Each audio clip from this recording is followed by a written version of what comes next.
अस्सलाम वालेकुम व्यूवर्स, क्या हाल है आपके। उम्मीद है आप लोग खैर खैरियत से होंगे।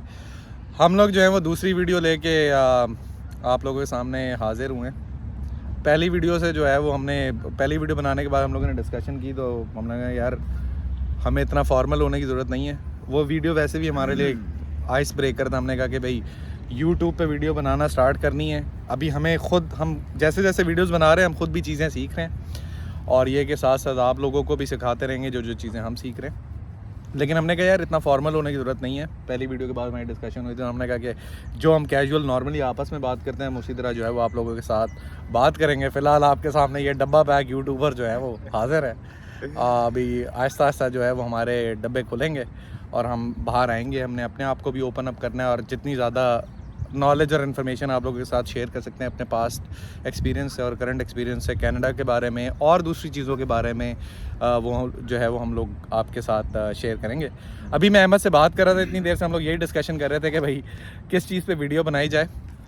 तो हम लोग काफ़ी देर सोचने के बाद हम इस चीज़ पे आके दोबारा फंसेंगे। जो कल हम बात कर रहे थे उसी पे हम दोबारा वीडियो बनाएंगे क्योंकि हमें कोई स्पेसिफिक टॉपिक उस तरह से समझ नहीं आ रहा था। लेकिन ठीक है, इन दी एंड गोल तो वही है कि भाई नॉलेज और इन्फॉर्मेशन शेयर करनी है, और एक्सपीरियंस जो हमारे पास है वो हम आपके साथ शेयर करेंगे। तो सबसे पहले अहमद के पास मैं चलता हूँ। यार जिस तरह हम पहले बात कर रहे थे, तो तू मुझे बता कि भाई कनाडा आने के बाद लाइक किन चैलेंजेस का तुझे सामना करना पड़ा। लाइक हमने वही बात की थी ना कि कनाडा सबसे बड़ी आपकी स्ट्रगल क्या है, पहली वीडियो में बात की थी। तो कनाडा आने के बाद स्पेसिफिकली कंसिडरिंग कि भाई अहमद जो है वो जब कोविड पीक पे था या कोविड स्टार्ट हुआ था और ऐसा ऐसा पीक पे गया, अहमद उन दिनों में आया था।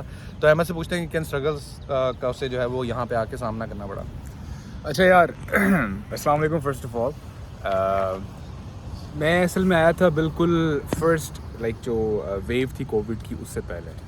तो it was fortunate time in a way कि मैं जब आया उसके फ़ौरन बाद मतलब बॉर्डर्स बंद हो रहे थे, तो मेरे आने की वजह से मेरे डेज़ काउंट होने लग गए।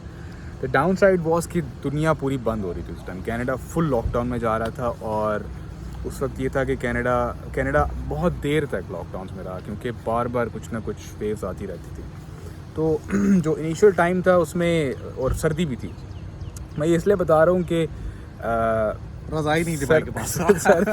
सर्दी की वजह से ना, मतलब यहाँ पे बहुत ज़्यादा एक एक्सपेक्ट होता है कि अकेलापन लोगों को फील होता है। सूरज आपको हफ्ते हफ्ते दिखता नहीं है। तो ये वाला थोड़ा सा जो था ना वो एक टफ़ टाइम था, जॉब्स का इशू था। But I was fortunate enough कि मुझे इनिशियली एक जॉब मिल गई। It kept me surviving for a bit, and मैंने उसी दौरान बहुत दोस्त बनाए। इनफैक्ट मैं अक्सर अच्छा तो मैं बात कर रहा था कि मैंने उसी दौरान बहुत सारे दोस्त बनाए जिन्होंने मुझे मतलब बड़ा सपोर्ट किया उस टाइम में।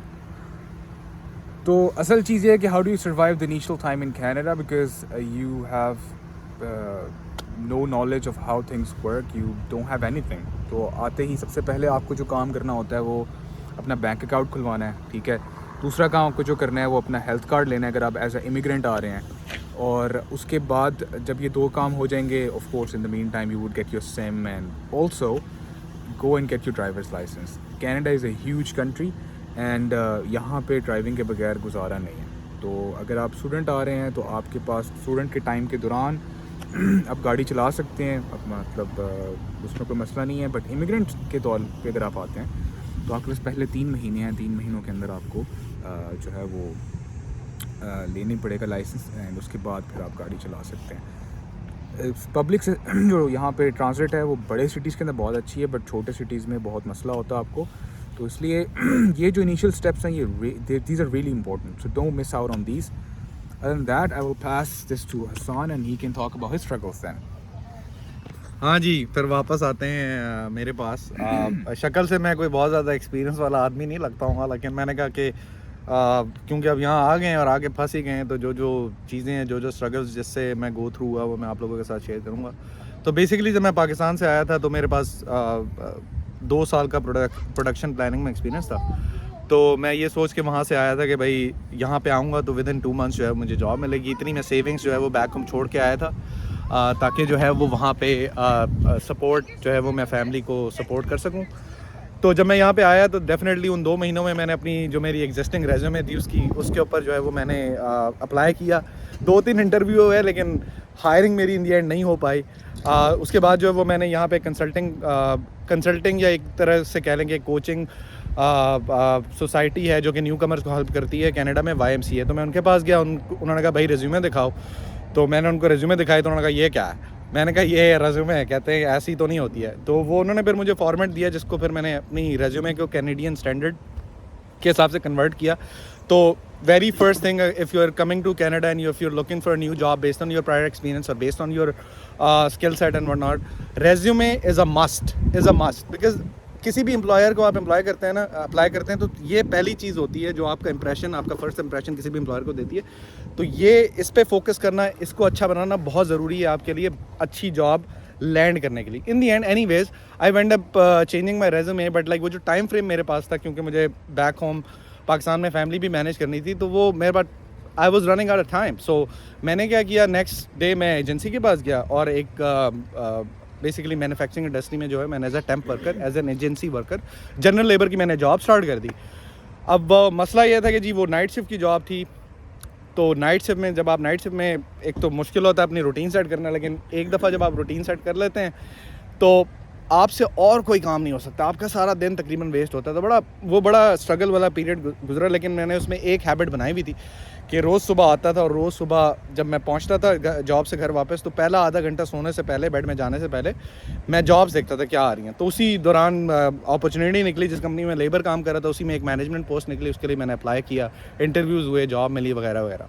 तो ये मेरा पहला स्ट्रगल था। दूसरा जो है वो मैं पिगी बैक करना चाहूँगा अहमद के पॉइंट से कि भाई driver's licence is definitely very very important. मुझे जब मैं यहाँ पे आने लगा था तो मेरे मामू जो हैं उन्होंने मुझे कहा कि बेटे आप यहाँ पे आ रहे हैं तो ड्राइवर्स कोशिश करें ड्राइवर्स लाइसेंस वहाँ से लेके आएँ। तो उसका एडवांटेज ये होता है कि भाई आपको यहाँ पे जल्दी ड्राइविंग लाइसेंस मिल जाता है, आप गाड़ी चला सकते हैं। बट मेरे पास वो अपॉर्चुनिटी मैं नहीं कर पाया, या मेरे पास टाइम नहीं था, या मैंने उसको इतना इम्पोर्टेंट नहीं समझा। लेकिन जब मैं यहाँ पे आया तो मैंने ये कि फिर अपने लर्नर लिया, यहाँ पे उसको G1 कहते हैं। उसके बाद जो है आपको तकरीबन एटलीस्ट 8 महीने वेट करना पड़ता है before you get the next level, और उस नेक्स्ट लेवल में आप you can actually drive, right. तो वो जो 8 महीने थे वो मेरा बसों का पीरियड और वॉक करने का पीरियड, ये सारी चीज़ें मुझे मैनेज करनी पड़ी। और उसमें फिर बंदा बाउंड होता है, राइट। अपनी गाड़ी होती है तो बंदा कभी भी कहीं भी गाड़ी स्टार्ट की पहुंच गया, लेकिन तब आपके पास अपनी गाड़ी नहीं है तो आप रिलाई कर रहे हैं या तो अपने फ्रेंड्स पे, फैमिली मेम्बर्स पे, या फिर आपको बस लेनी है और बस का सेट स्केड्यूल है। आप डेफिनेटली आपके फैमिली मेम्बर्स की भी अदर कमिटमेंट्स हैं, उनका भी सेट स्केड्यूल है, राइट।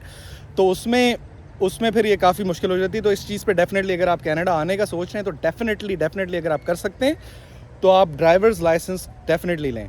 फ़िलहाल अभी यही 2 चीज़ें जो है वो मेरे जहन में आ रही थी, तो मैंने कहा मैं आपके साथ शेयर कर रहा हूँ। बाकी ये कि इंशाल्लाह और वीडियोस बनाते रहेंगे और आप लोगों के साथ शेयर करते रहेंगे, और उम्मीद है आप लोगों को ये वीडियो पसंद आएगी।